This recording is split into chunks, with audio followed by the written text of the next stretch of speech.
Rock bottom, just the words carry a weight like a punch to the gut, a reminder of the moments when everything seems lost, when the world stops making sense, when your breath is heavy and your heart is hollow. It's the place nobody wants to go, yet almost everyone visits at some point. It's dark, it's lonely, and yet, for those who rise, it becomes the birthplace of something unstoppable.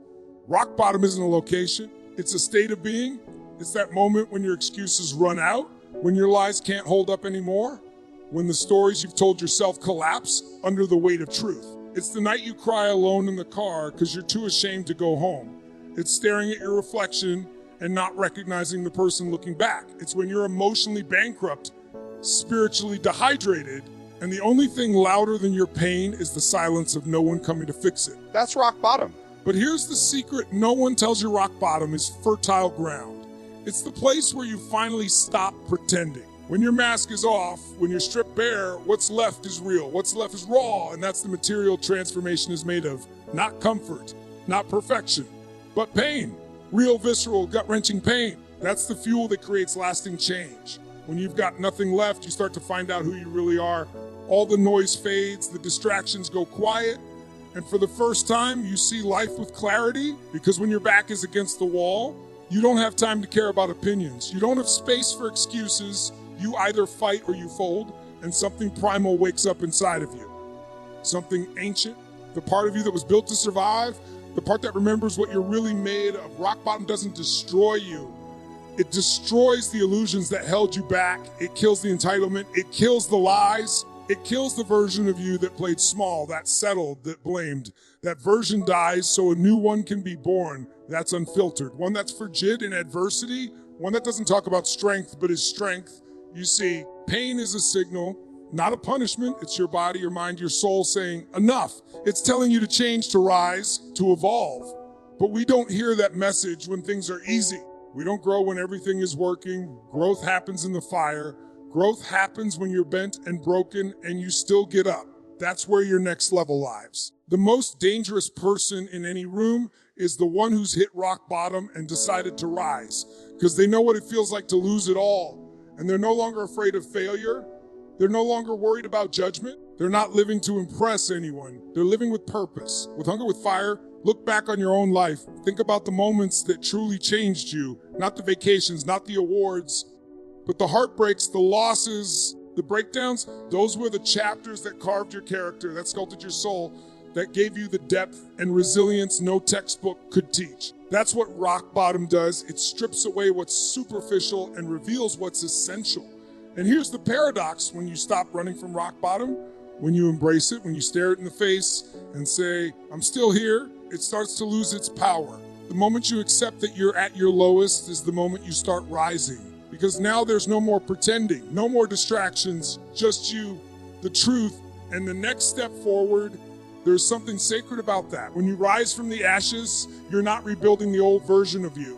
You're creating someone new, someone who knows the cost of staying down is greater than the pain of getting up, someone who isn't looking for the easy way out anymore, someone who is done with excuses and ready to do whatever it takes. Most people avoid the bottom because they're afraid of the pain, but the ones who become unstoppable, those legends you admire, they all hit it, they all bled, they all broke. And in that breaking, and they found something the world couldn't take away: certainty. Certainty that no matter how hard life hits, they will not stay down. That no matter how bad it gets, they will not quit. That no matter what, they are capable of more. Because they've already faced the worst. And they're still standing. Pain, just the sound of it makes most people shrink. It's the thing we're taught to avoid at all costs. Don't feel too much. Don't fall too hard. Don't risk getting hurt. We're raised to believe that pain is the enemy, that it's something to run from, to numb, to silence. But what if that's wrong? What if pain isn't the curse? It's the key. What if pain is power in disguise? Think about it. Every breakthrough you've ever had in your life, every moment that forced you to grow, started with discomfort. You don't build muscle without resistance. You don't build character without struggle. And you don't build a meaningful life without pain. It's the friction that shapes us. The fire that purifies us, the storm that forces us to find shelter inside ourselves. We live in a world obsessed with comfort, quick fixes, instant gratification. Everyone wants the reward, but no one wants the work. They want strength without the struggle, confidence without the failures, wisdom without the wounds. But that's not how life works. That's not how transformation happens. Pain is the toll you pay to evolve. It's the tuition you pay to grow. You don't get to skip it. You don't get to bypass it. You go through it or you stay exactly where you are. Pain shows up in different forms: physical, emotional, spiritual. Sometimes it's a loss, a betrayal, a failure. Sometimes it's just that quiet ache in your chest that tells you you're meant for more. But every single time, pain is sending a message. It's not here to break you. It's here to wake you. It's trying to tell you something has to change. And until you listen, it'll keep knocking. When you're in pain, you're present. You're not distracted. You're not scrolling or zoning out. You're in your body, in your breath. In this exact moment, pain brings you face to face with reality. That's where power lies, in the truth, in seeing things for what they are, not what you wish they were. That clarity hurts, but it's honest. And honesty is where transformation begins. Most people try to silence pain with distraction, food, alcohol, social media, shallow relationships, anything to keep from feeling the weight of what they're carrying. But the moment you numb the pain, you numb your potential. You can't selectively shut off emotion. If you kill the pain, you kill the passion, you kill the purpose, you kill the hunger. Pain isn't weakness, it's a signal of depth. It means you care. It means you're alive. And more importantly, it means you're capable of something greater. Because if you weren't, life wouldn't be testing you like this. You think it's happening to you, but it's happening for you. The pressure you're feeling is shaping you into someone you haven't met yet. Someone stronger, sharper, more resilient. Think about a sword. Before it ever becomes a weapon, it's just metal. Useless. For to gain strength, it has to go through fire. It has to be hammered, folded, beaten again and again. Then it's quenched. Then it's sharpened. That process is violent, but the result is something powerful.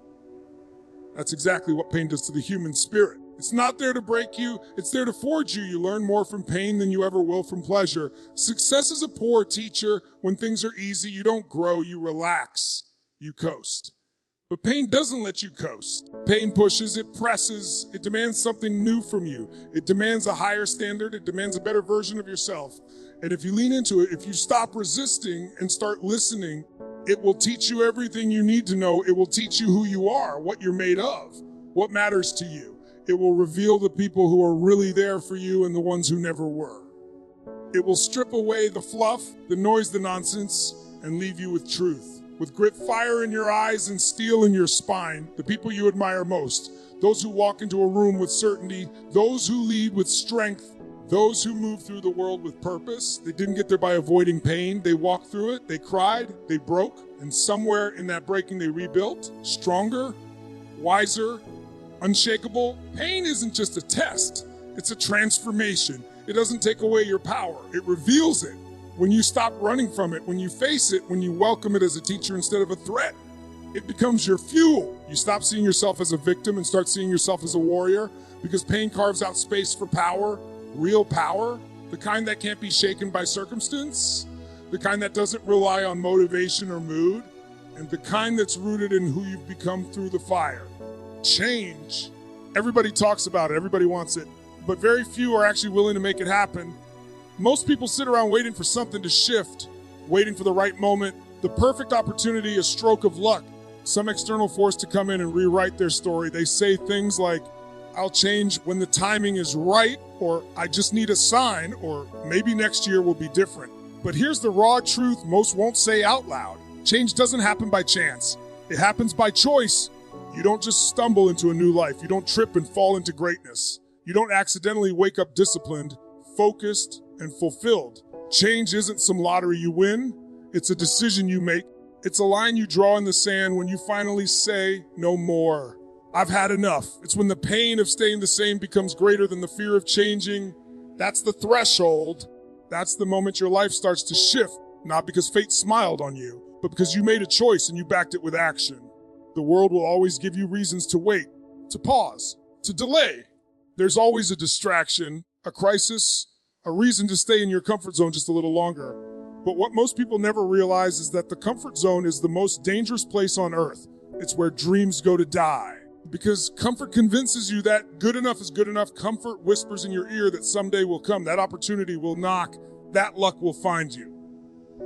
But someday isn't coming, and neither is luck. What's coming is more of the same until you decide differently. Change starts with a choice, a real one. Not a wish, not a hope, not a New Year's resolution, a decision. And the word decision literally means to cut off. That means cutting off the other options, burning the boats, removing the escape route, saying, this is who I was, but it's not who I choose to be anymore. That's the kind of choice that shifts your identity. That's the kind of choice that rewires your habits, your mindset, your life. You don't have to know how you're going to do it yet. You just have to decide that you will. Once you decide, you become resourceful. You stop saying, I can't, and start asking, how can I? You stop looking for comfort and start chasing growth. You stop hiding behind excuses and start owning your reality. That's when you begin to take your power back. Because now you're no longer reacting to life, you're directing it. Change doesn't happen when your circumstances improve. It happens when you improve. It doesn't begin with a raise or a relationship or a relocation. It begins with a choice to take responsibility. Radical, relentless responsibility. The kind that refuses to point fingers, to play the victim, to stay stuck. The kind that says, if it's meant to be, it's up to me. People often confuse movement with change. They think because they're busy, they're progressing. But activity isn't transformation. You can be busy for 10 years and never grow an inch. Real change is uncomfortable. It costs you something. It demands you confront the parts of yourself you'd rather ignore. It asks you to shed old identities, toxic habits, limiting beliefs. It's not a surface level shift, it's a full-blown internal revolution. And it starts the moment you stop asking for permission and start claiming your power. Think about the people who've radically changed their lives. The ones who went from broke to successful, from addicted to sober, from lost to clear and focused. Do you think that happened because the universe decided to bless them one day? No, it happened because they got fed up with their own BS. They looked in the mirror and chose to stop living on autopilot. They chose to break the cycle. They chose to become the kind of person who creates change instead of waits for it. Change doesn't come easy, and it's not supposed to. If it were easy, everyone would be doing it. But the moment you decide that your life is worth more than your excuses, more than your fear, more than your past, you begin to create momentum.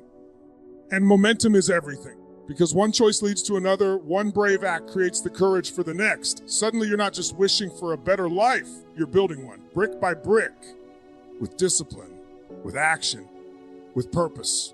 There's power in knowing that your life can change in an instant, the instant you decide it will. Not next month, not when you feel ready, but now, right now. Because change doesn't respond to wishes, it responds to will. You either become the designer of your destiny or the defender of your limitations. You can't do both. You either keep repeating the patterns that got you here, or you break them with a choice that redefines who you are and where you're going. And that choice is always yours. You already know what to do. That's not the problem. The books are out there. The strategies are online. The tools are in your pocket. You know how to eat clean, how to make money, how to get in shape, how to start that business, how to fix that relationship. The knowledge isn't missing. The spark is. And that spark, the thing that gets you to move, to act, to commit with every fiber of your being, that spark is emotion. Emotion is the engine. Emotion is the real reason people change their lives. Because emotion drives motion. Logic makes you think. Emotion makes you move. People can rationalize it's not the right time. What if I fail? Maybe I'm not ready yet. That's the mind talking. The part of you that's trying to protect you from risk, from embarrassment, from pain. But nothing changes when you live in your head. Thinking doesn't create transformation, feeling does. It's that emotional hit to the gut that wakes something up inside of you and makes you say, I can't live like this anymore. That's the birthplace of momentum. There's a moment in every breakthrough story where someone stopped thinking and started feeling. They let the weight of their truth hit them. They stopped numbing it. They stopped sugarcoating it. They stopped pretending it didn't matter. And in that moment, when the pain of staying the same became unbearable, they finally moved. Because when the emotion is real enough, raw enough, deep enough, you don't need to be convinced. You don't need a strategy. You don't need 10 steps. You just move. Most people live in emotional neutral. Not high enough to feel passionate, not low enough to feel desperate. Just coasting, just existing. They say they want to change, but their words have no emotional weight behind them. You can hear it in their voice. It's flat, it's soft, it's polite. But real change isn't polite. Real change is aggressive. It comes from rage, from hunger, from heartbreak, from that pit in your stomach that says, this is not who I was born to be. Until you tap into that emotion, you're just going through the motions. Emotion creates energy. It fuels intensity. It burns through your excuses and overrides your doubt. When you tap into it, you stop negotiating with your limitations. You stop waiting for the perfect time. You stop letting fear talk you out of what you know you need to do. That emotional fire, it doesn't just make you act, it makes you act with urgency, with purpose, with conviction. You can have all the goals in the world, but if they don't hit you emotionally, they're just wishes. A number on a scale, a number in a bank account, a line on a vision board, that's not enough. You need to feel it. You need to associate massive pain to staying where you are and massive pleasure to becoming who you're meant to be. That's when your brain stops resisting change and starts demanding it. The reason people fail to follow through isn't because they're lazy. It's because they're emotionally disconnected from their outcome. They set goals with their mind, not their heart. They write down their intentions, but there's no charge behind them, no meaning, no intensity. And without emotion, goals are just decorations. They look good on paper, but they don't do a damn thing in real life. Emotion is what separates knowledge from action. You could read about courage all day long, but until you feel the fear and decide to do it anyway, you'll never know what it means to be brave. You could listen to 100 motivational speeches, but until something hits you deep enough to make you stand up and say, enough is enough, you're just a spectator in your own life. Change isn't about learning more. It's about feeling more. Feeling the urgency, feeling the truth, feeling the consequence of inaction. This is why some people hit rock bottom and turn their entire life around in a matter of months. It's not because they suddenly got smarter. It's because the emotional leverage got so heavy they couldn't ignore it anymore. Pain became their fuel. Desperation became their clarity. Emotion became their compass. And once that emotional current kicks in, momentum becomes inevitable. If you want to change your life, you have to start by changing how you feel about where you are. You have to dig into the parts of your life that make you angry, ashamed, embarrassed, regretful. And instead of hiding from that emotion, you face it, you embrace it. You let it drive you. Because that emotion isn't your enemy. It's your launch pad. It's the ignition switch. It's the fire that turns hesitation into action and uncertainty into movement. The moment you connect emotionally, you'll stop waiting and start doing. You'll stop talking and start building. You'll stop hoping and start becoming. Because motion doesn't come from thinking, it comes from feeling. And when you feel it deeply enough, you don't need permission to change. You just do. Your life right now is a direct reflection of the standards you've accepted, not your goals, not your dreams, not your intentions, your standards, the things you tolerate, the things you settle for. The line you draw or don't draw between what is acceptable and what is not. You can talk all day about wanting success, love, health, wealth, growth. But until you raise your standards, nothing changes. Because your standards are the thermostat of your life. They set the temperature of your outcomes. You rise or fall to the level you demand of yourself. Most people never get what they truly want in life. They get what they're willing to tolerate. That's a brutal truth. If you tolerate poor health, you'll live in a body that reflects it. If you tolerate chaos in your relationships, you'll always feel disconnected. If you tolerate excuses and procrastination, your results will show it.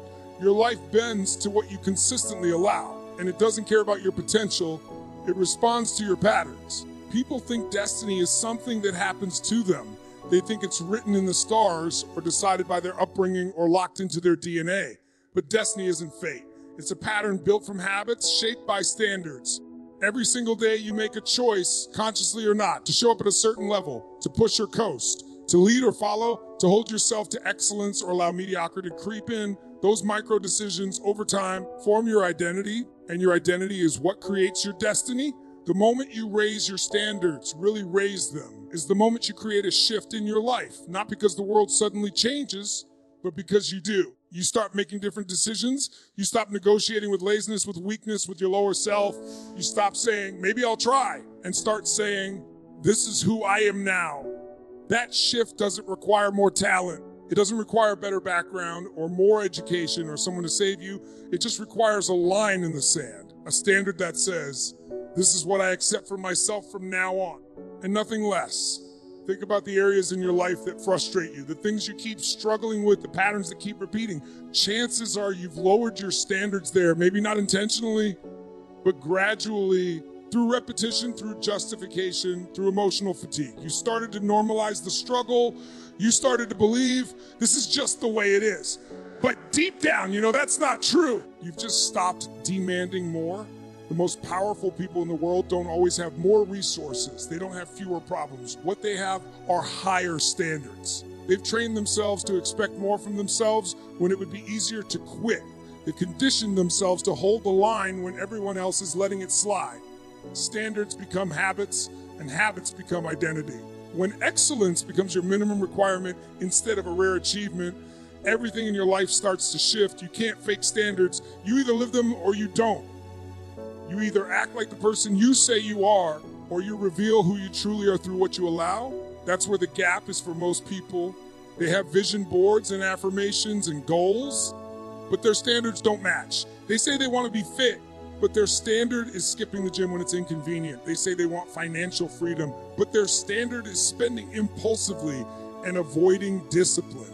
You don't get what you want, you get what you demand of yourself. Consistently, especially when it's hard. Raising your standards is not about perfection, it's about precision. It's about deciding what is no longer acceptable in your life. What habits, relationships, thoughts, behaviors are beneath who you're committed to becoming. And once you decide, you don't go back. You don't lower them to make others comfortable. You don't soften them when life gets chaotic. You lock them in because your standards are your contract with yourself.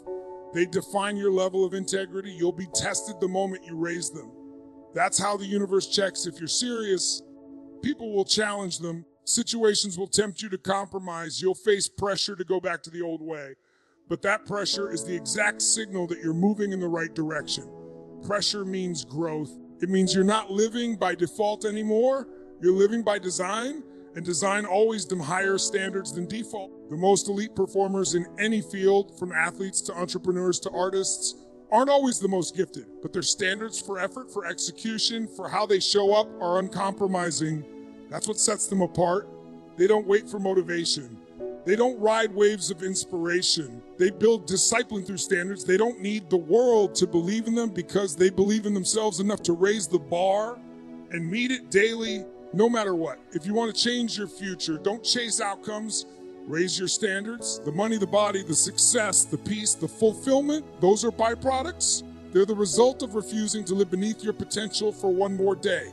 Not because it's easy, not because someone gave you permission, but because you decided you're worth it, because you're done playing small, because your future demands it, because your destiny depends on it, and it all starts the moment you say, this is who I am now, this is my new standard, and I will not go back. Fear is a liar.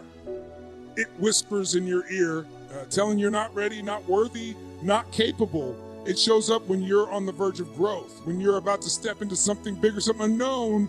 Fear thrives in hesitation. It feeds on inaction.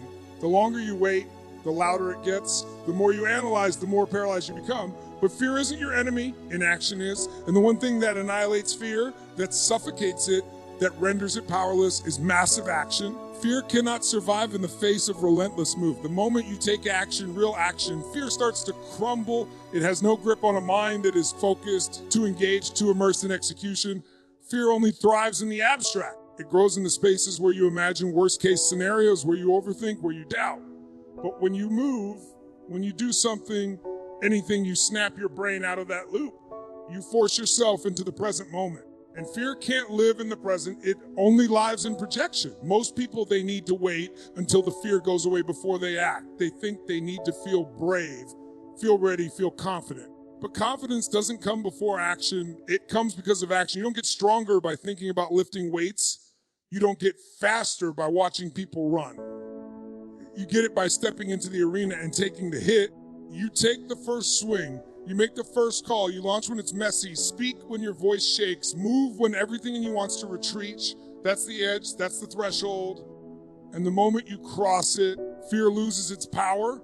Massive action isn't about perfection. It's about movement. It's about intensity. It's about putting so much energy into your forward motion that fear doesn't have time to catch up. Most people dip their toe in the water of life, testing, hesitating, waiting for certainty. But life rewards the bold. It responds to momentum. Action builds clarity, builds courage, builds belief. Every time you move, you get feedback. You learn, you adjust, you grow, you stop theorizing and start becoming.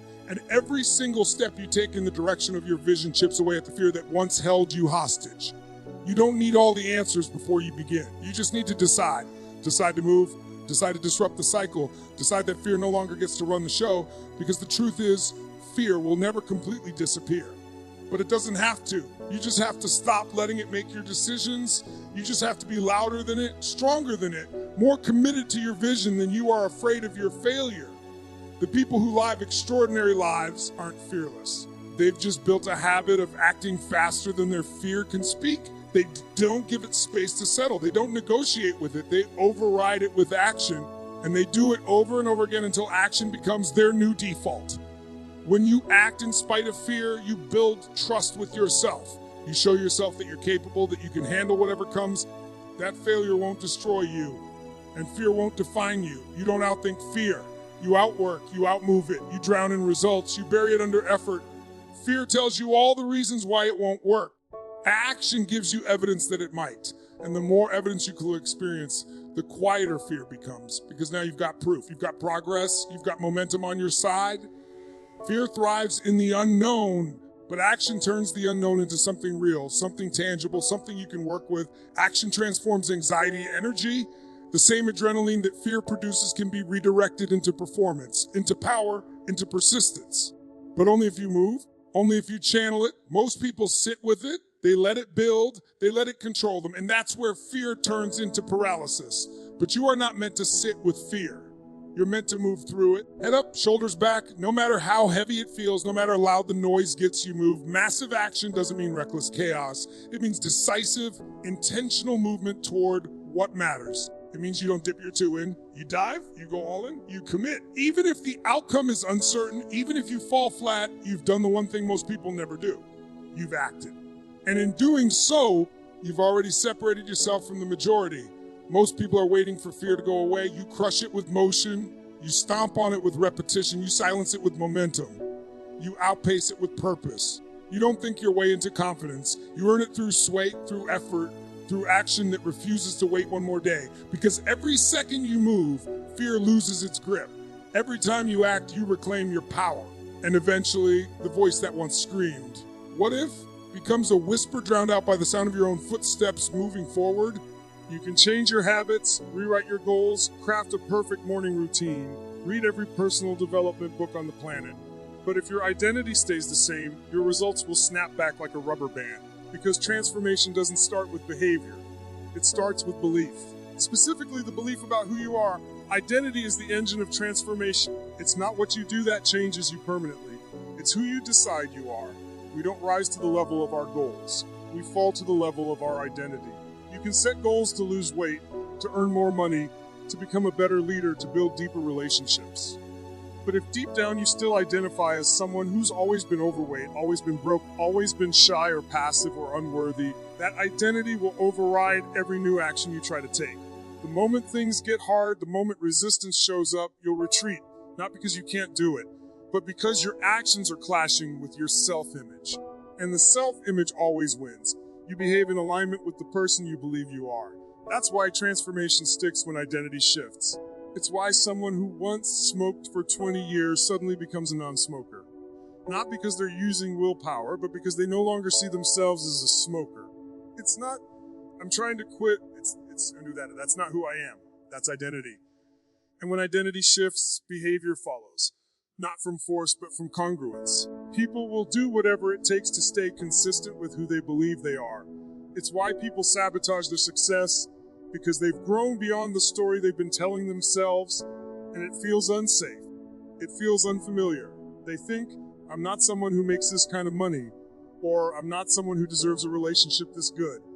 And so they pull back, not because they want to lose, but because staying the same feels more certain than growing into a version of themselves they haven't accepted yet. You can't outperform your identity for long. If you see yourself as average, you'll keep shrinking your wins to fit that mold. If you see yourself as broken, you'll keep finding proof that you're not enough. If you believe you're not a leader, not disciplined, not worthy, every action will feel like you're swimming upstream. The friction isn't in the doing, it's in the believing. It's in the fact that you're taking action with the parking brake of identity still pulled. This is why breakthrough doesn't begin with a better strategy. It begins with a better story. The story you tell yourself about who you are, about what you're capable of, about what's possible for someone like you. That story is not fixed, it's not written in stone, but you've been repeating it for so long it feels like truth. The moment you rewrite that internal narrative, the moment you claim a new identity, you gain access to a whole new level of power. Because now your actions aren't fighting against your beliefs, they're being fueled by them. To create lasting change, you must upgrade your self-image. You have to become emotionally committed to a new identity. Not just, I want to be fit, but I am the kind of person who honors my body. Not, I want to be successful, but I am someone who shows up every day with excellence. When you lock in that identity, when you embody it, your actions become automatic. You don't have to force discipline. You become disciplined. You don't have to chase motivation. You become someone who moves regardless of how you feel. Identity is not something you wait to earn. It's something you decide and then prove through action. It's not fake to call yourself a winner before you win. It's called alignment. Because if you wait for evidence before you believe it, you'll never change. Evidence comes after belief. Belief is the cause, results are the effect. Most people want transformation without the identity shift. They want to behave like high performers while still identifying as average. But the identity you hold will always pull you back to its level. So the only sustainable way to change your life is to start by changing the way you see yourself. This is the deepest level of change. Surface change says, I'll try something new. Identity level change says, this is who I am now. One is temporary, the other is permanent. One relies on effort, the other creates ease. When you anchor into a new identity, you're not just changing what you do, you're changing what's normal for you.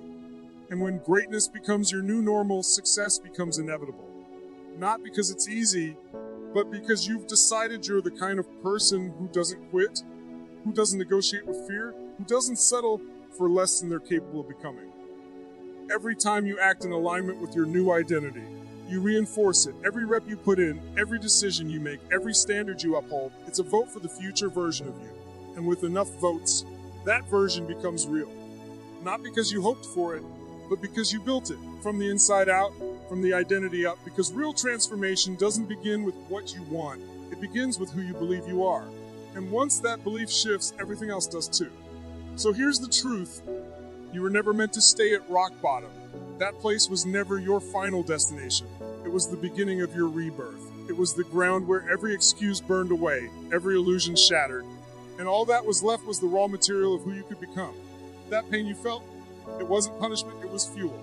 That fear. It wasn't a barrier, it was a compass pointing you straight into your power. But none of that matters if you don't decide. Because change doesn't come by accident. It comes when you raise your standards, when you move with emotion, when you unleash relentless, massive action fueled by a new identity.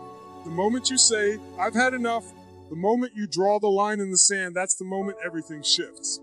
Not because the world suddenly gets easier, but because you get stronger. You stop waiting for permission, stop playing small, stop living beneath your potential. You step into who you were meant to be, not someday, not when it's convenient, but right now. Because the life you want is already waiting on the other side of your decision. The person you're capable of becoming is not a fantasy, it's a standard. It's an identity. It's the you who refuses to back down, refuses to stay stuck, refuses to let the old story win. From rock bottom to unstoppable isn't a fantasy. It's a formula. Choose power over pain. Choose action over fear. Choose identity over limitation. And when you do, everything changes. Not because life got easier, but because you got real, you got hungry, and you finally decided to become the force you were born to be. This isn't the end. It's your beginning. Now go build the life that finally matches who you really are. This is your moment. Own it, live it, become it. Thank you for being here, for showing up, and for choosing transformation. Your journey to unstoppable has already begun.